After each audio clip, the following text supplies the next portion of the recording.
लग्नानंतर होईलच प्रेमच्या आजच्या भागात वसू आत्यांचं बोलणं जीवा कसं खोटं ठरवतो हे बघणं तेवढंच इंटरेस्टिंग आहे, तेव्हा शेवटपर्यंत नक्की बघा. आर्या सांगत असते, 2 वेळा नस कापून सुद्धा माझं नशीब किती खराब, तरी मी जिवंत राहिले. तर मी नशा करायला लागली, ड्रग्स घ्यायला लागली. खूप भयंकर दिवस होते ते.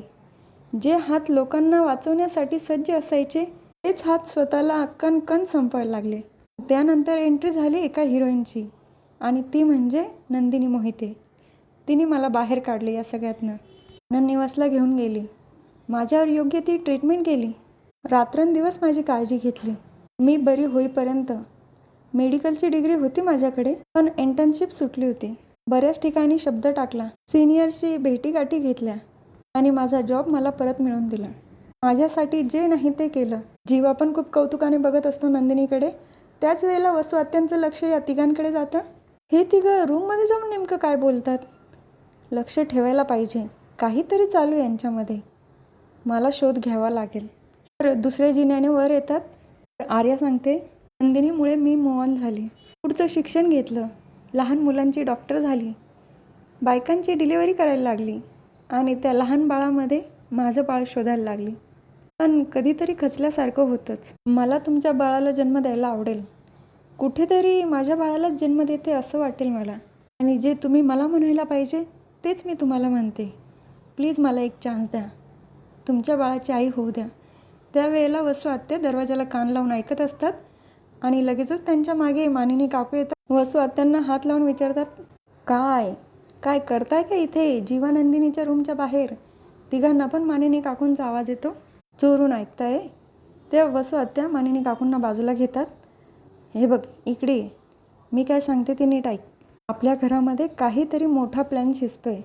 या तिघांमध्ये नक्कीच काहीतरी चालू आहे. मानिनी काकू म्हणतात, अहो आपलीच मुलं आहे, काय प्लॅन करणार आपल्या विरोधात? सगळ्यांचे विचार तुमच्यासारखे नसतात वसुताई. तर जीवा म्हणतो, वसू आत्याला कुठल्याही हालतमध्ये आपलं गुपित सगळ्यांसमोर आणायचं आहे, पण मी असं होऊ देणार नाही. नंदिनी पण सांगते, अहो हो, आईंनी जर तुम्हाला इथे बघितलं ना, नक्कीच त्यांना पण डाऊट येईल. आता काय करायचं? जीवा खिडकी उघडतो. तुम्ही इथून उडी मारणार का? जीवा म्हणतो, ओरडू नको, हळू बोल. मी उडी नाही मारणार, इथेच साईडला लपून बसतो. तो खिडकीच्या बाहेर लपतो आणि वसू आत्या मानिनी काकूंना सांगतात, तुला खोटं वाटतंय ना, हे तिघं मध्ये आहेत? मानिनी काकू म्हणतात, अहो जीवा किचनमध्ये आहे, माझी मदत करत होता तो, वरती कसं असणार? वसू आत्या सांगतात, तुला खोटं वाटतंय ना, तर मी माझ्या डोळ्याने बघितलं तिघांना, आतमध्येच आहे. दरवाजा वाजवतात, नंदिनी दरवाजा उघड, मला माहिती आहे जीवा तू पण मध्ये आहेस ना. नंदिनी दरवाजा उघडते आणि त्यामध्ये जातात घेऊन मानिनी काकूंना. सगळीकडे शोधतात पण जीवा काही सापडत नाही. बघितलं वसुताई, मी बोलली होती ना जीवा नाही येते. पण म्हणते, काय शोधताय तुम्ही? तेव्हा वसू आत्या म्हणतात, जीवाला शोधतो, इथेच होता ना तो. तेव्हा आर्या म्हणते, कोण जन्मजय? नाही, इथे नाही येतो. तर वसू आत्या सांगतात, मी माझ्या डोळ्यांनी बघितलं, तुम्ही तिघं पण बोलत होता तिथे.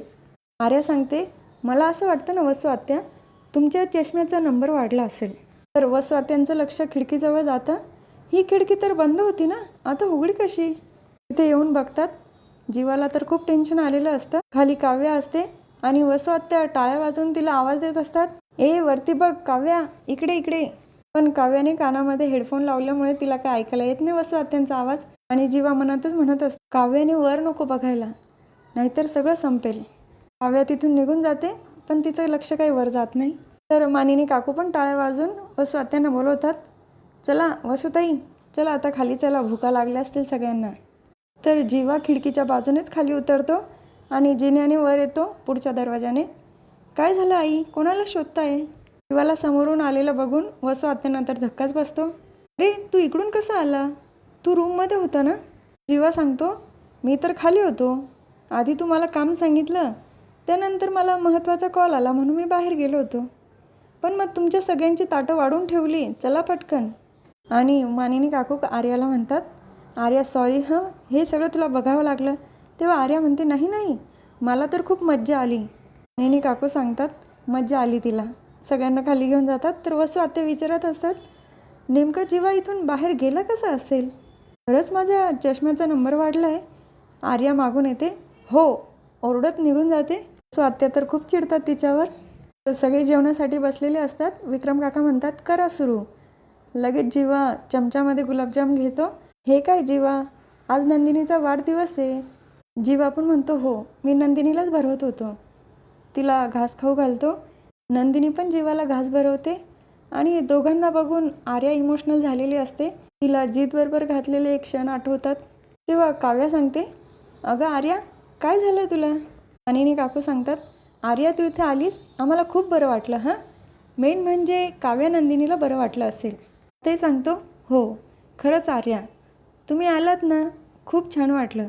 कारण आता घरची डॉक्टर झाली ना नंदिनी आणि काव्याची काळजी घ्यायला.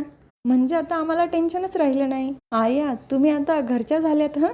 तर वसू आत्या विचारतात, हे घर हिचंच झालं म्हणजे हिला घर नाही का? काय गं, काही लग्न वगैरे झालं आहे की नाही तुझं, का व्हायचं आहे अजून? आर्या सांगते, लग्न झालं होतं माझं, अगदी दृष्ट लागेल असा संसार होता माझा. वसू आत्या विचारतात, होता म्हणजे? आर्या सांगते, माझा नवरा, माझा मुलगा नकुल आणि माझं 7 महिन्याचं बाळ, तिघं पण अपघातात गेले. सगळ्यांना वाईट वाटतं, सॉरी, ऐकून वाईट वाटलं. पण काय दैवाचा खेळ असतो ना. म्हणजे जी मुलगी दिवसभर इतक्या बाळांना हाताळते, तिच्या पदरातच बाळ नाही. सगळ्यांनाच वाटतं की वसू आत्या असं काय बोलताय म्हणून. पण जीवा बोलतो, आत्या ही काय पद्धत आहे बोलायची? तर आर्या सांगते, जन्मजय असू दे. वसू आत्या जे बोलताय ते बरोबरच आहे ना. पण तुम्हाला एक सांगते आत्या, माझं स्वतःचं जरी बाळ नसलं ना, पण दुसऱ्यांच्या बाळाला अगदी स्वतःच्या बाळासारखं जपते, स्वतःच्या बाळासारखी माया करते. मग ते बाळ दुसऱ्यांचं असो किंवा काव्या नंदिनीचं. काय नंदिनी, तुझं बाळ देशील ना मला सांभाळायला? नंदिनी सांगते, हो हो नक्की, आमचं बाळ आम्ही तुला सांभाळायला देऊ. तर काव्या सांगते, मी पण देईल ना, मी पण आमचं बाळ तुला सांभाळायला देईल. सगळ्या हसायला लागतात. तर नंदिनी सांगते, अरे आम्हाला खात्री, तू आमचं बाळ अगदी व्यवस्थित सांभाळशील. जीवा पण म्हणतो, मला पण खात्री आहे. तेव्हा आर्या सांगते, जीवाने नंदिनीचं तोंड गोड केलं, आता मी त्या दोघांचं तोंड गोड करेल. दोघांना पण घास भरवते. असेच खुश राहा. नंदिनी पण आर्याला घास भरवते. तर नंदिनीचा वाढदिवस सगळ्यांनी साजरा केल्यामुळे ती सगळ्यांनाच थँक्स म्हणत असते. आजपर्यंत माझा असा वाढदिवस कधीच साजरा नाही झाला. आत्तापर्यंतचा सगळ्यात बेस्ट वाढदिवस होता माझा. आणि असं वाटतंय आता सगळा त्रास, सगळी दुःख संपली. आता सुख आणि सुखच येणार आहे फक्त.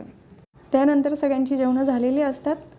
जीवा नंदिनी दोघं पण आर्याच्या हॉस्पिटलमध्ये येतात.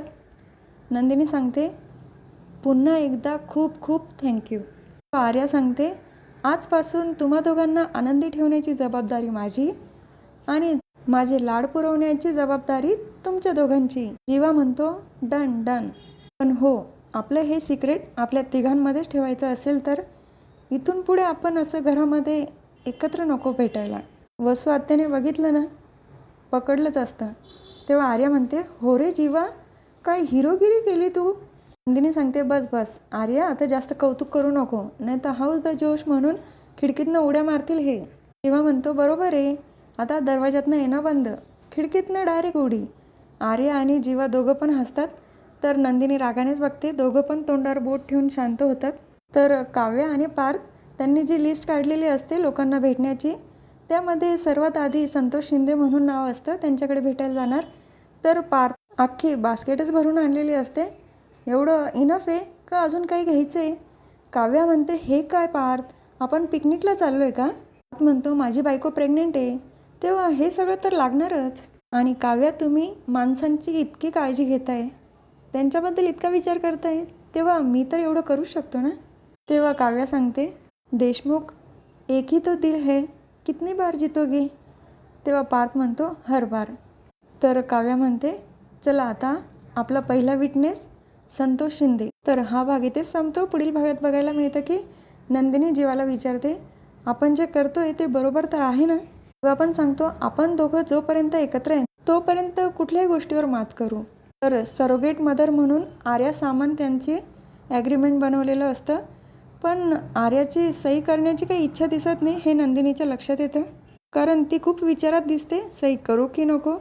तेव्हा उद्याचा भाग बघायला इंटरेस्टिंग असणार आहे. आर्या सही करते की नाही हे बघण्यासाठी उद्याचा भाग नक्की बघा. आजचा व्हिडिओ आवडला असेल तर लाईक, शेअर, सबस्क्राईब करा. प्रेक्षकांनो प्लीज बेल आयकॉन दाबायला विसरू नका. धन्यवाद.